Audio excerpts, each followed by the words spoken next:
Nos mudamos a esta casa hace exactamente 5 semanas.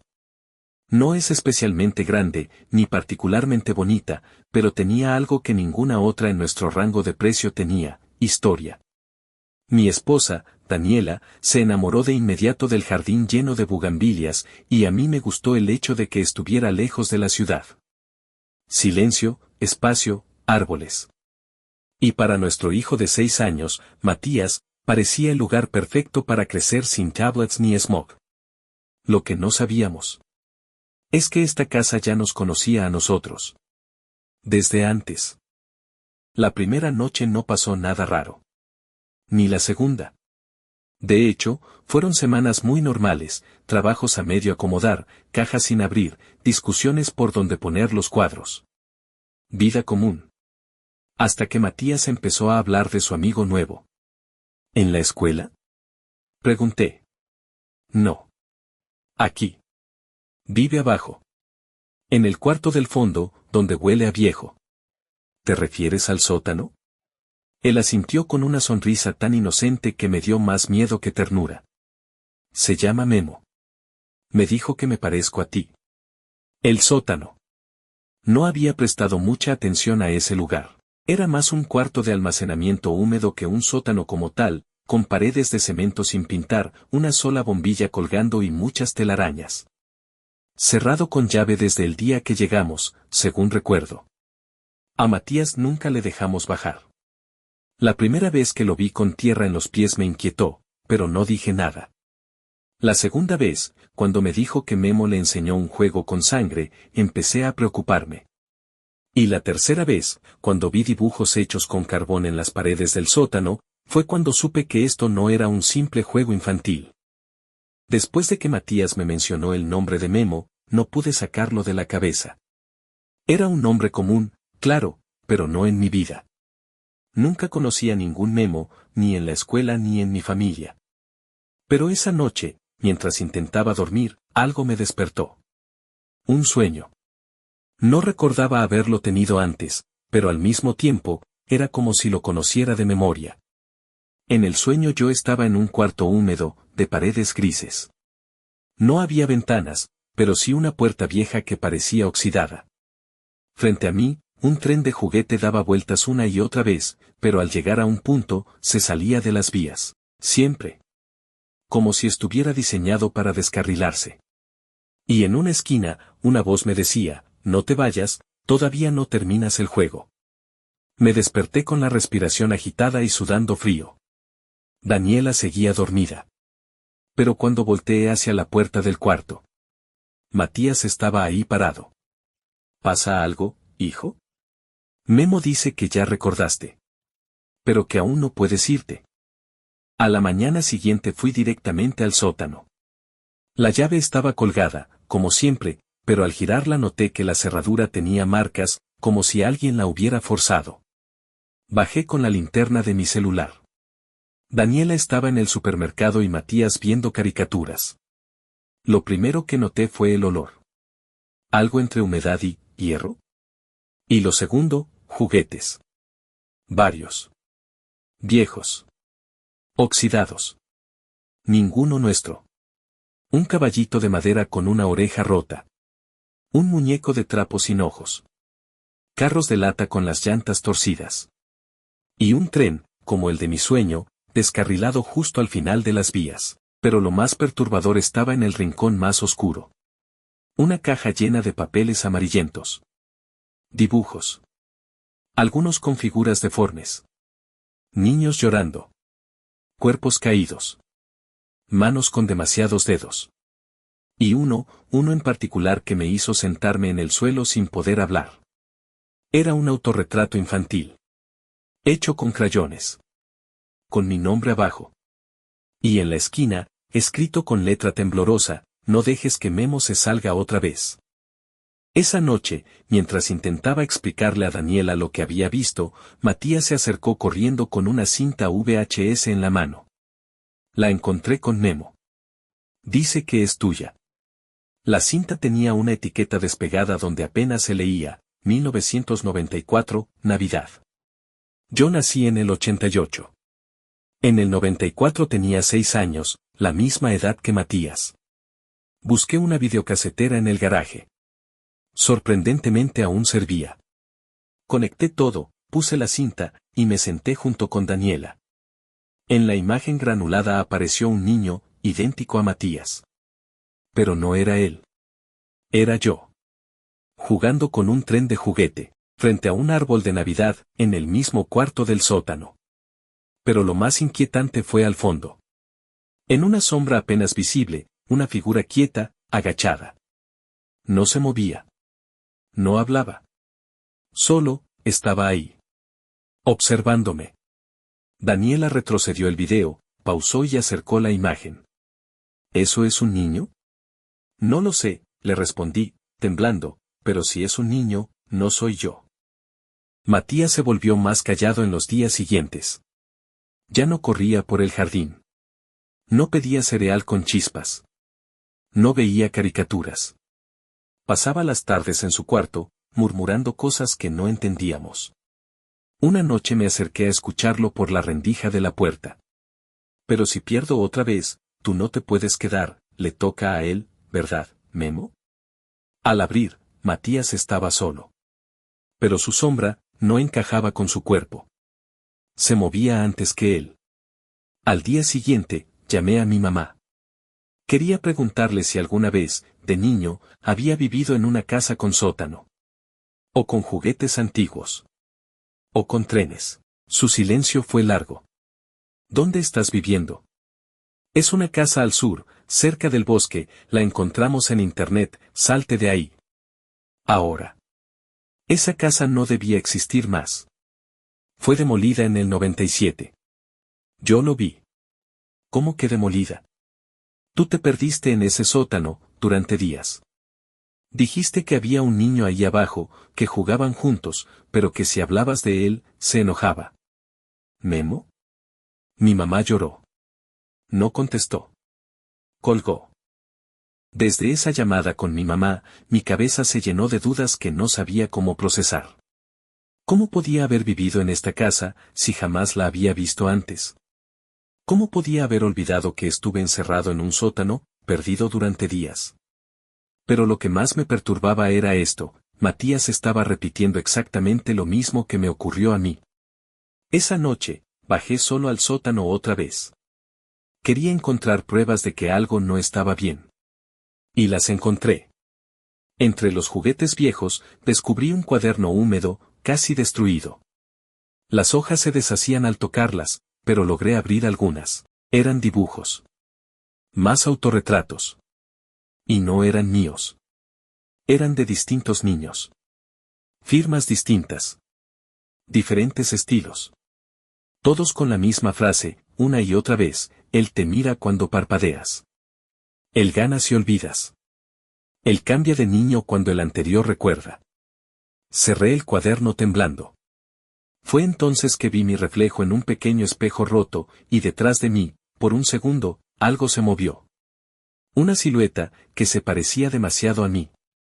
Más joven. Más pálido. Pero con mi cara. Empecé a anotar patrones.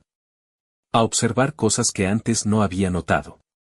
Memo siempre se presenta cuando un niño tiene 6 años. Siempre en una casa con sótano. Siempre juega hasta que el niño pierde, lo que eso signifique. No sabía por qué yo había salido de ese juego, ni cómo. Pero empecé a pensar que no todos los niños lo lograban. Una noche, mientras revisaba el sótano, encontré 3 cicatrices en el marco de la puerta. Como si alguien hubiera tallado marcas. 3 líneas. Y una cruz. Y recordé lo que Matías había dicho una vez, sin contexto, el que pierde, se queda. El siguiente juega para reemplazarlo. La regla de 3. Daniela empezó a notar las cosas también. Una mañana, mientras arreglaba el cuarto de Matías, me llamó aterrada. Había encontrado una caja debajo de su cama. Llena de juguetes. Pero ninguno era de Matías.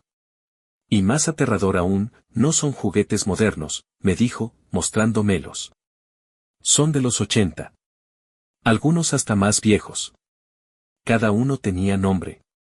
Escritos con plumón, en la base. Chucho, Iván, Marcos, Fede. En la parte inferior de la caja había una etiqueta casi ilegible. Para cuando regresen por sus cosas. Esa noche, Matías lloró dormido. Gritaba. No quiero jugar más. Déjame ser yo. Él ya no quiere irse. Él se queda ahora. Corrí a su cuarto. Pero lo encontré vacío. Lo único que quedaba, eran huellas de pies pequeños en el suelo. Iban hacia el sótano. Bajé de inmediato. El sótano estaba oscuro. Se sentía más frío que nunca. El tren de juguetes se encendió solo. Empezó a dar vueltas. Y entonces lo vi. Al fondo, en el rincón más negro, un niño. Sentado. Tenía la misma ropa que Matías. Pero la cara, no era del todo humana. Los ojos eran dos círculos negros, enormes, sin vida. Su sonrisa era tan estirada que parecía dibujada con navaja. ¿Dónde está mi hijo? Grité. El niño no respondió. Solo levantó un dedo. Señaló al espejo quebrado en la pared. Me acerqué. Al mirar dentro, vi a Matías. Encerrado. Golpeando desde el otro lado del cristal. Intenté romper el espejo, pero no se rompía. Ni con martillo. Ni con fuerza. Gritaba su nombre, lloraba, golpeaba. Y entonces, la criatura del rincón se levantó. Y tenía mi rostro. El de niño. Jugaste y perdiste, me dijo con mi voz infantil. Solo uno sale. Como siempre. Recordé algo en ese momento. Algo que decía uno de los papeles viejos del cuaderno. Si lo recuerdas, ya no puede controlarte. Y de pronto todo cobró sentido. Ese monstruo vivía de que los niños olvidaran lo que ocurrió. De que el tiempo pasara y los padres pensaran que solo eran juegos. Pero si alguien recordaba, rompía el ciclo. Corrí al cuarto de Matías. Busqué entre sus dibujos. Empecé a escribir todo lo que podía recordar de mis 6 años. La casa. El tren. El sótano. Las reglas del juego. Cada palabra escrita hacía que las cosas vibraran. Se rompieran. Luces parpadearan, como si el acto de recordarlo estuviera debilitando. De pronto, se escuchó un grito desde el sótano. Corrí de vuelta. El espejo se había hecho trizas. Y Matías estaba tirado en el suelo, llorando, pero libre. ¿Papá? ¿Dónde está Memo? Se fue, hijo. Esta vez, se fue. Pero algo en mí no estaba seguro. Después de rescatar a Matías, las cosas no volvieron a la normalidad. Por las noches, escuchaba pasos en el pasillo, pasos que no eran de mi esposa, ni de mi hijo. Al revisar, encontraba las puertas abiertas, los juguetes colocados en forma de círculos, y lo peor, dibujos. Muchos dibujos. Todos firmados por Matías, pero con un trazo extraño, más rígido, más adulto. En uno de ellos, había una figura negra al fondo del sótano, con una sonrisa alargada. Pero lo que me congeló fue lo que escribió junto al dibujo: papá ya no está solo. El otro también quiere jugar.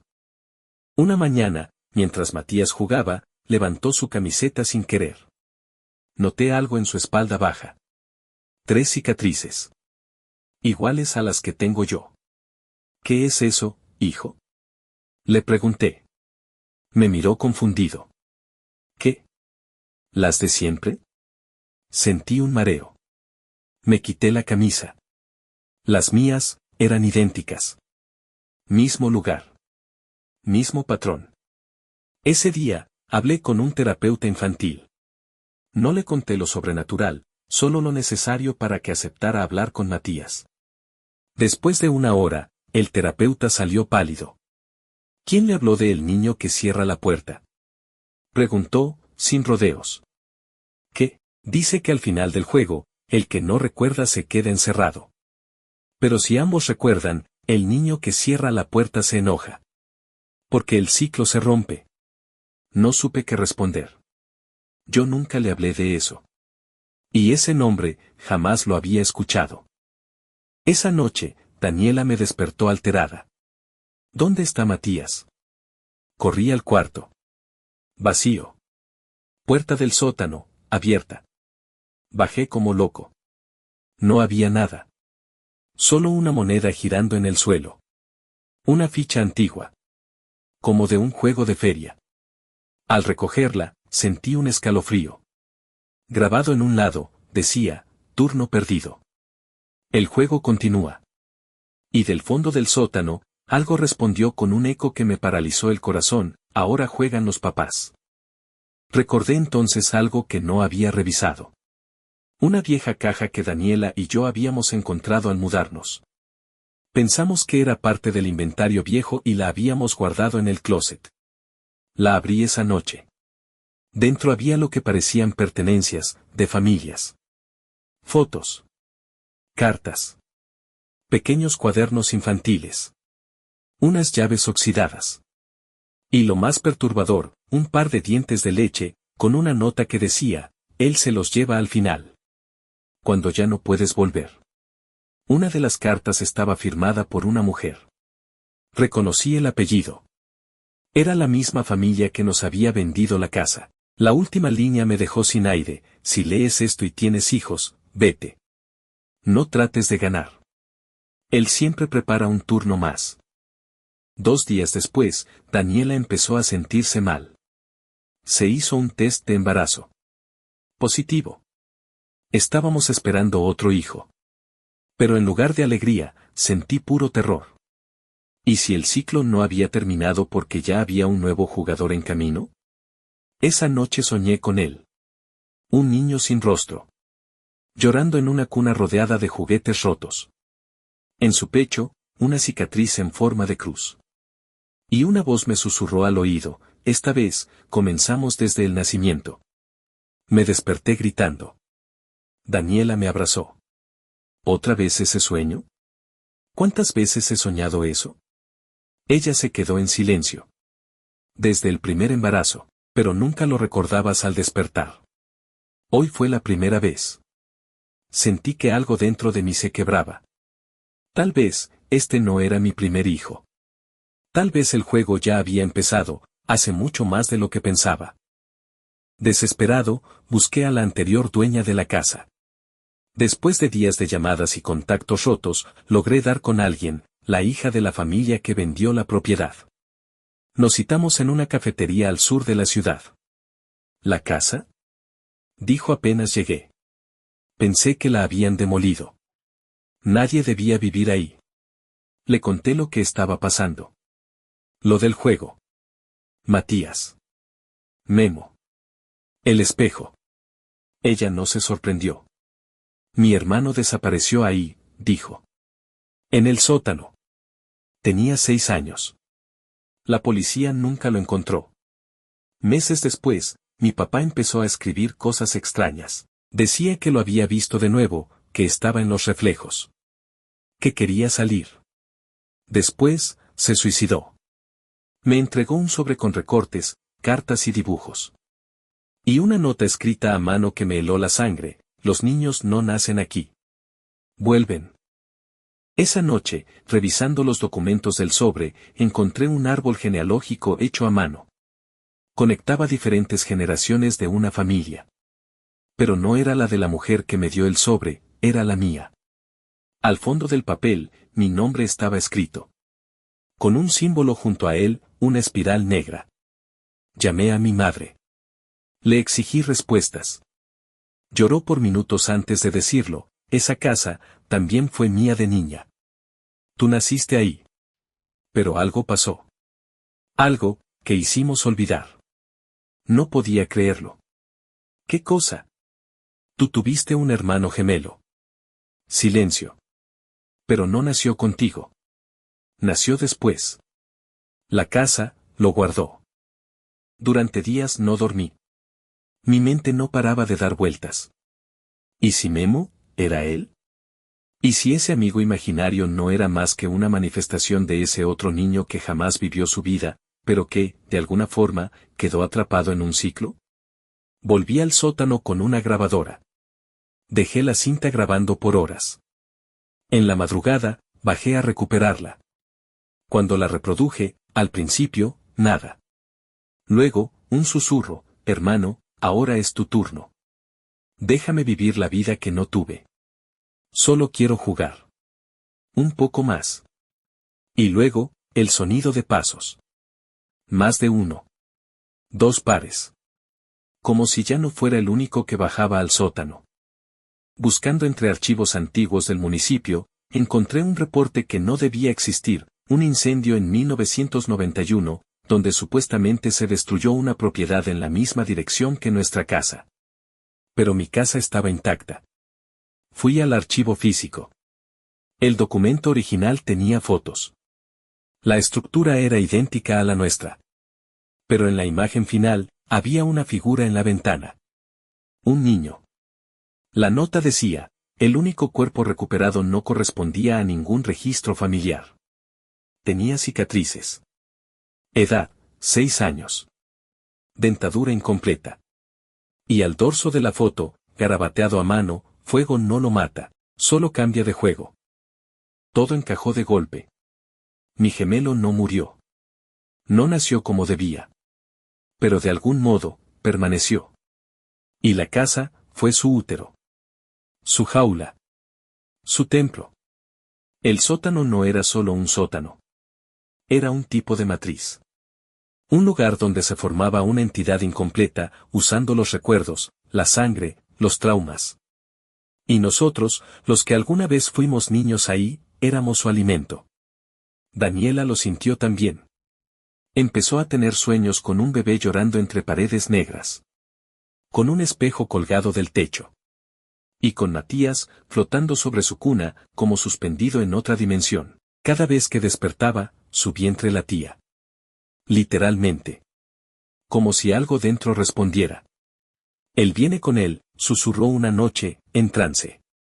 Y esta vez, no quiere jugar. Quiere nacer. A la mañana siguiente, amanecí con una marca en la muñeca. Parecía una quemadura, pero al revisarla, vi que no era eso. Era una figura, una espiral rota. La misma del árbol genealógico. Fui al sótano. Quería acabar con todo. Clavé una cruz, recité oraciones, incluso rocié agua bendita. Pero nada funcionó. El lugar estaba diferente. Más profundo. Las paredes eran más oscuras, como si se hubieran expandido solas durante la noche. El suelo crujía al pisarlo. Las grietas parecían respirar. Al fondo, colgando del techo, un espejo giraba lentamente. Y detrás del reflejo, yo. Pero más joven, con los ojos completamente negros. Cuando intenté tocarlo, la imagen habló. Uno de nosotros debe quedarse. Esa noche, Matías trajo un cuaderno a la mesa. Mira lo que escribí, papá. Era un cuento. Pero no uno cualquiera. Era una historia que yo escribí de niño, en un cuaderno que creía perdido. La misma historia que soñaba cuando tenía fiebre, sobre 2 hermanos en un sótano que jugaban a cambiar de lugar. La última página no estaba en blanco como la recordaba. Tenía una frase nueva, escrita con letra adulta: cuando creces, olvidas que el juego continúa. Pero yo no. Yo te esperé. Matías me miró con los ojos vidriosos. Papá, ¿te acuerdas de Memo? ¿Qué? Me dijo que tú también lo olvidaste, y que esta vez, se va a quedar contigo. Daniela se puso de parto. 2 semanas antes de lo previsto. La llevamos al hospital, pero al llegar, las luces del quirófano parpadearon. Las máquinas fallaron. Una enfermera gritó. Dijo que al ver la ecografía, el bebé la miró. No miró la cámara. La miró a ella. Este niño, no es normal, susurró. No tiene reflejo. Pero ya tiene dientes. La anestesia no surtía efecto. Daniela gritaba que algo la jalaba desde dentro. Que no era un parto. Era un arranque. Y cuando nació, no lloró. Simplemente me miró. Y sonrió. Como Memo. Regresamos a casa con el bebé. No sabíamos su nombre aún. No parecía necesitarlo. Por las noches, Matías hablaba con él desde la cuna. Decía cosas como, ahora sí vas a tener papá. Pero yo ya no quiero jugar. Yo grababa esas conversaciones. Una noche, Matías le preguntó, ¿y si no se va contigo? La voz que respondió no fue la de un niño. Era grave. Hueca. Como cavernosa. Entonces tú te quedas. Y él vuelve a empezar. Al revisar las huellas del recién nacido, el pediatra notó algo, una coincidencia con una ficha muy antigua.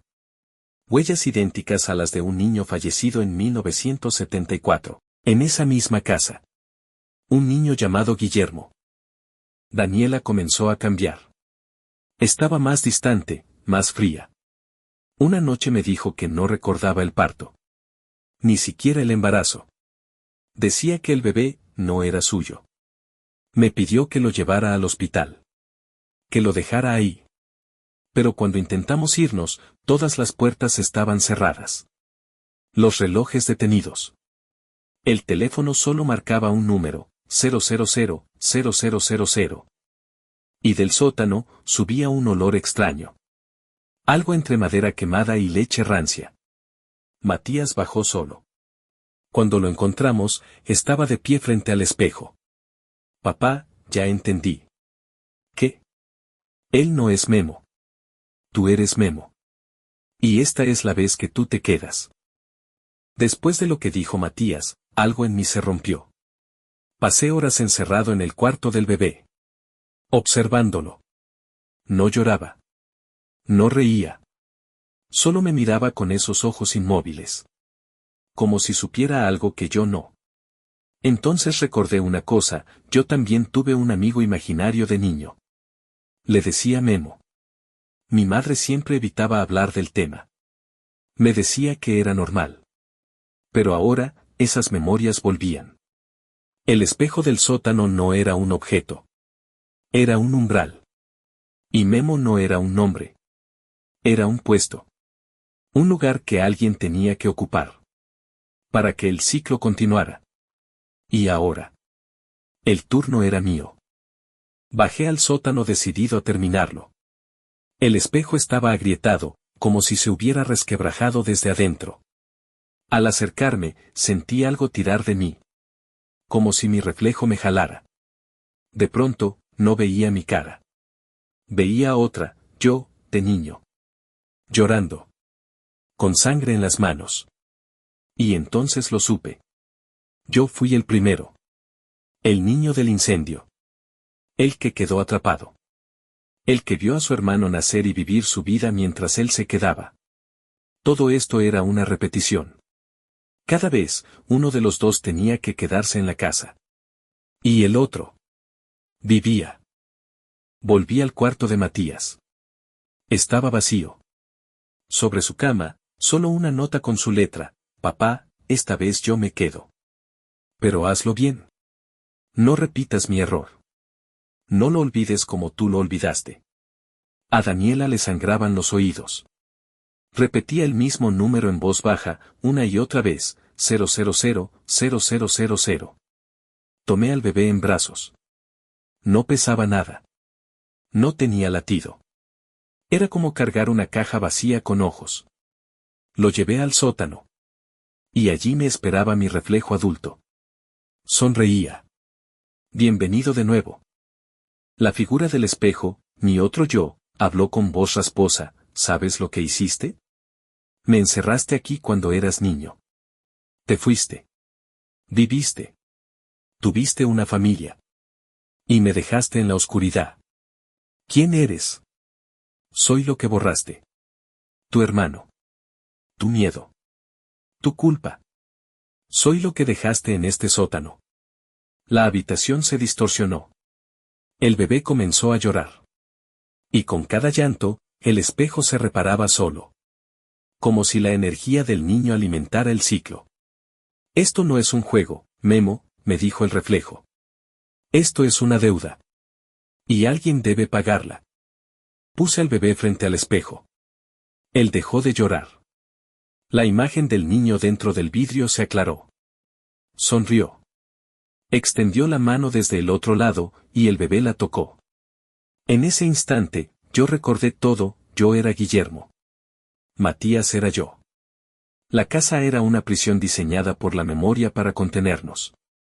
Pero esta vez, algo cambió. En lugar de ceder mi lugar o tomar el de otro, rompí el espejo. Con un golpe seco, lo hice pedazos. El cristal voló como escamas de hielo negro. Todo tembló. Y luego, silencio. El bebé estaba dormido. Matías apareció en la escalera, como si nunca se hubiera ido. Y Daniela, lloraba, pero no de miedo. De alivio.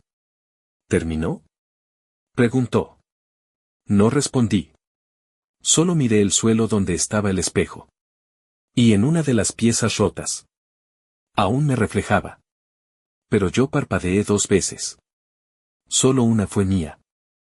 Durante semanas, todo pareció volver a la normalidad. Matías comía bien. Dormía.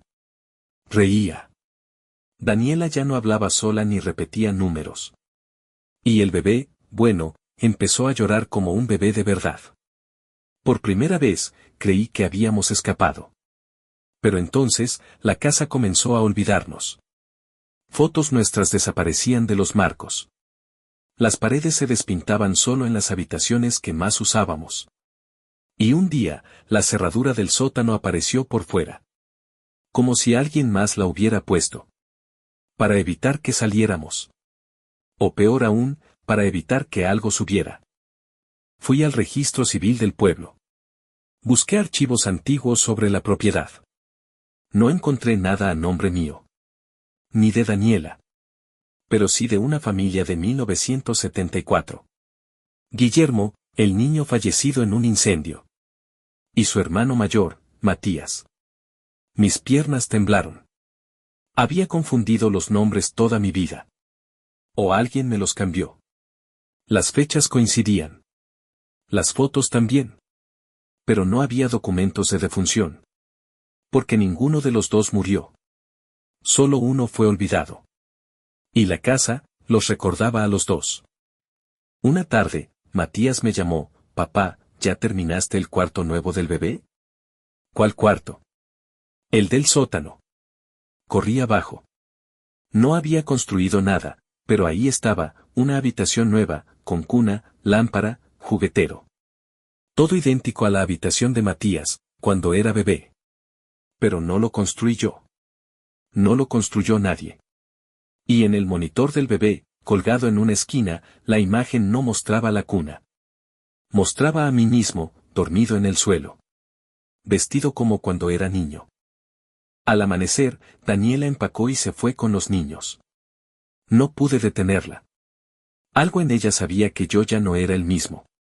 Y quizás tenía razón. Empecé a encontrar cosas que no recordaba haber guardado, mis juguetes de la infancia, todos rotos. Ropa de niño manchada de ceniza. Una carta escrita con mi letra, dirigida a Memo, donde decía: si tú ganas esta vez, entonces dime cómo salgo sin olvidar quién soy. Pero no había respuesta. Solo una palabra escrita al reverso: no. Volví al sótano una última vez. El espejo estaba destruido, sí. Pero los fragmentos seguían ahí. Y al mirarlos, cada pedazo mostraba una versión mía distinta, uno seguía atrapado como niño. Otro, encerrado en una vida falsa. Otro más, en una celda que era la casa misma. Y uno, solo uno, me miraba con compasión. No dijo nada. Solo levantó una mano, como en despedida. La luz del foco parpadeó. Y en ese instante, entendí. La casa nunca estuvo embrujada. Estaba triste. Encerrada como nosotros. No era maligna. Solo, una cárcel construida con recuerdos falsos. Salí por última vez. La casa ardía detrás de mí. Pero no corrí. Porque por fin recordé quién era yo. Y no era Memo. Memo nunca existió. Era solo el nombre que usábamos, para no culparnos a nosotros mismos.